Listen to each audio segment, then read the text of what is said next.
नमस्कार,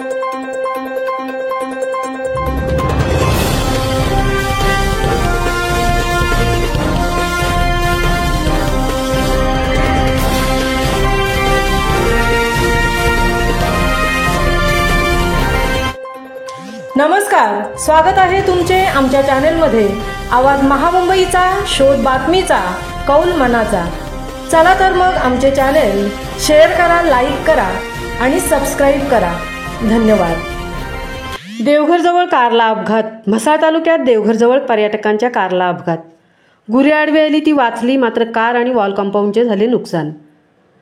दिघी पुणे F753 या राष्ट्रीय महामार्गावर माणगाव डोंबिवलीकडे जाणाऱ्या MH05 EV 6083 या टाटा कारला आज सकाळी 7:30 ते 8च्या दरम्यान अपघात झाला।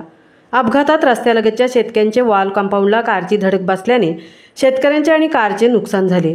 अपघाताचे वृत्त कळताच जखमींना मदत करण्यासाठी अपघातस्थळी गेलेल्या ठाणे अंमलदार बाबासाहेब बोंगाणे यांनी सांगितले की कार मालक डोंबिवली जिल्हा ठाणे परिसरातील असावे असा पोलिसांचा अंदाज आहे। गुरे आडवी आली ती वाचवण्याच्या नादात गाडी डावीकडील वॉल कंपाऊंडला धडकली असे अपघातस्थळी असलेल्या एका गुराख्याने सांगितले आहे। आवाज महामुंबईच्या चॅनेलसाठी संजय कांबेटेंसह तृप्ती भोईर, म्हसाळा।